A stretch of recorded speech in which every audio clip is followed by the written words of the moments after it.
Hello friends, તો મિત્રો આજે આપણે આ વિડીયોમાં standard 3 Gujarati medium subject English primer semester 2 એમાં લેસન નંબર 14 માય ફેમિલી એટલે કે મારું પરિવાર મારું કુટુંબ એના વિશે આપણે વાત કરીશું. લેસન નંબર 14 માય ફેમિલી એટલે કે મારું કુટુંબ. હવે આપણે બધા કે જે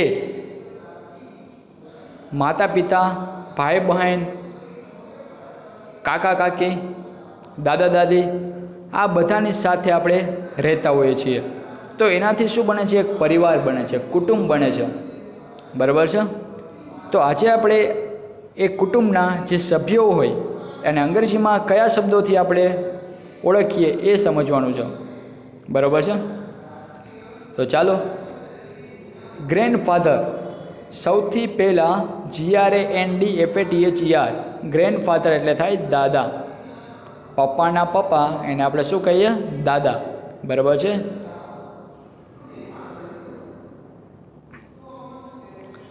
ત્યાર પછી GRAND ગ્રેન્ડ અને MOTHER ગ્રેન્ડ મધર એટલે થાય દાદીમાં. પપ્પાના જે મમ્મી હોય એને શું કહેશે આપણે? દાદીમાં. બરાબર. હવે ત્યાર પછી દાદાનો છોકરો એટલે આપણા થાય પિતા, એને શું કહેશે ઇંગ્લિશમાં આપણે? FATHER father. ફાધર એટલે પિતા. બરાબર છે? ત્યાર પછી આવે છે MOTHER મધર એટલે આપણી માતા. બરાબર. ત્યાર પછી માતા પિતાનો શું હોય? છોકરો એટલે BROTHER બ્રધર એટલે થાય ભાઈ. બરાબર. એની દીકરી, બરાબર, એ આપણી શું થાય? બહેન એટલે SISTER સિસ્ટર એટલે બહેન. ત્યાર પછી આવે છે અંકલ. હવે આપણે ગુજરાતીમાં બોલીએ તો કાકા, મામા, માસા, ફુવા, બરાબર, એમ ઘણા બધા શબ્દ હોય, પરંતુ અંગ્રેજીમાં બધા માટે એક જ શબ્દ વપરાય છે, અંકલ. UNCLE અંકલ એટલે કાકા. પપ્પાના ભાઈ એને શું કહીએ આપણે? કાકા. અને મમ્મીનો ભાઈ એને શું કહીએ આપણે? મામા. બરાબર.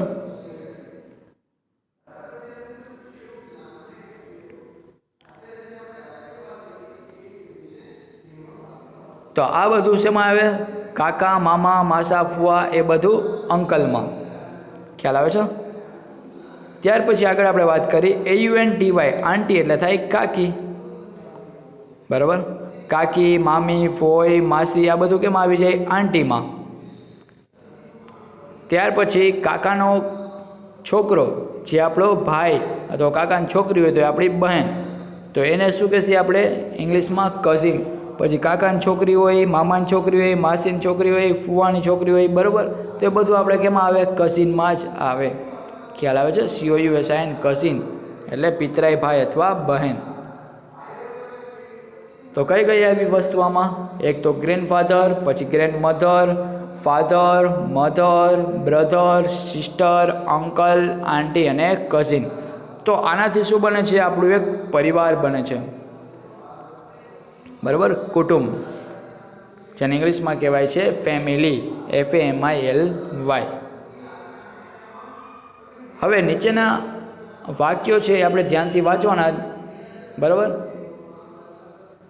જેમ કે પહેલું, અહીં તમને પિક્ચર આપેલું છે, એ છોકરી બોલે છે કે આઈ એમ અ ગર્લ એટલે કે હું છોકરી છું. માય નેમ ઇઝ રાધા, મારું નામ રાધા છે. અનિલભાઈ ઇઝ માય ફાધર, આઈ એમ કહે છે કે અનિલભાઈ મારા પિતા છે. Mamtaben is my mother, Mamtaben મારી માતા છે. Rahul is my brother, Rahul મારો ભાઈ છે. Savitaben is my grandmother, Savitaben મારા દાદીમાં છે. અને Ramanbhai is my grandfather, Ramanbhai મારા દાદા છે. ખ્યાલ આવ્યો? હવે માય ફેમિલી એટલે તમારું પરિવાર, અને એ માટે અહીં તમારો ફોટો છે લગાડવાનો છે, અને બાજુમાં છે તમને બ્લેન્ક્સ લાઈન આપેલી, ખાલી લાઈન આપેલી છે, ત્યાં તમારે વાક્ય લખવાના છે. આ રીતે જેમ હમણાં આપણે ઉપર જોયું એ રીતે. કેટલા વાક્ય આવશે? 1 2 3 4 5 6 અને 7. તો 7 લીટી છે એટલે 7 વાક્ય તમારે અહીં લખવાના છે. પહેલાં તમારું નામ એટલે આઈ એમ છે બોય હોય તો બોય, ગર્લ હોય તો ગર્લ, બરાબર. ત્યાર પછી માય નેમ ઇઝ, તો ત્યાં તમારે નામ લખવાનું તમારે. પછી અનિલભાઈ એટલે અહીંયા જે કોઈ તમારા પિતાનું નામ હોય એ અહીં લખવાનું રહેશે. અને અહીંયા માય ફાધર એમનેમ, અહીંયા તમારા મમ્મીનું નામ, અને માય મધર એમનેમ. અહીં તમારો ભાઈ હોય તો એનું નામ અને આ એમનેમ. સવિતાબેન જો તમારા દાદીમાં હોય, બરાબર, તો એનું નામ અને આ બધું એમનેમ. જો દાદા હોય તો એનું નામ અને આ બધું એમનેમ. ખ્યાલ આવે છે? ચલો આગળ વાત કરી. યોગ્ય શબ્દ વડે ખાલી જગ્યા પૂરો. ખાલી જગ્યા એમ અંજલિ, એમ આવ્યું તો શું આવશે? ખબર જ છે તમને, આઈ, બરાબર. હવે એને ધ્યાનમાં રાખીને આપણે શું લખીએ? દીપકભાઈ ઇઝ માય ફાધર, દીપકભાઈ મારા પિતા છે. તો આઈને ધ્યાનમાં રાખીને આપણે પર્સનલ પ્રોનાઉન છે મૂકેલું છે માય. ત્યાર પછી ખાલી જગ્યા આર જિજ્ઞેશ, તો આપણી સામે હોય તો એને આપણે શું કહીએ? યુ, બરાબર. તો you are Jignesh, Saralaben is your mother, તો યુને ધ્યાનમાં રાખીને આપણે શું મૂકીએ? યોર, બરાબર. ખાલી જગ્યા ઇઝ કરીના, કરીના કોઈ છોકરીનું નામ હોય એટલે અહીંયા આવશે સી, અને તેને ધ્યાનમાં રાખીને અહીં આપણે હર મૂકેલું જ છે. સી ઇઝ કરીના, તેણી કરીના છે. અને ઋષિ ઇઝ હર અંકલ, ઋષિ છે તેના કાકા છે. ચલો ત્યાર પછી ખાલી જગ્યા ઇઝ જય, જય છે છોકરાનું નામ હોય એટલે અહીંયા આવશે હી, અને એને ધ્યાનમાં રાખીને આપણે શું મૂકીએ? હિઝ, બરાબર. ઇઝ જય, જગત ઇઝ હિઝ બ્રધર, જગત છે તેનો ભાઈ છે. બ્લેન્ક ઇઝ શિલ્પા, શિલ્પા કોઈ છોકરીનું નામ છે એટલે અહીંયા આવશે સી, અને તેને ધ્યાનમાં રાખીને આપણે અહીં લખીએ her. She is Shilpa, Samita is her sister, તેની શિલ્પા છે, સમિતા છે તેની બહેન છે. ખ્યાલ આવી ગયો? નીચે આપેલ બોક્સમાં તમારા કુટુંબના સભ્યોના ફોટા ચોંટાડી તેમના નામ લખો, બરાબર.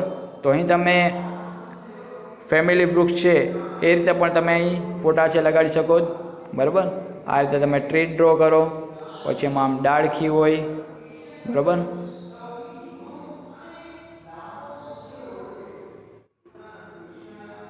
તો અહીં ફેમિલી ટ્રી અને અહીંયા તમે ફોટો છે એ પણ લગાડી શકો છો, બરાબર છે. ખ્યાલ આવી ગયો? તો આ રીતે તમારે અહીં ફેમિલી વૃક્ષ અને તેના પર ફોટા છે લગાડવાના છે. ખ્યાલ આવી ગયો? તો અહીં આપણે લેસન નંબર 14 માય ફેમિલી એટલે મારું પરિવાર એ પૂર્ણ કરીએ છીએ. ફરી પાછા મળશું આપણે નેક્સ્ટ વિડીયોમાં. Thank you.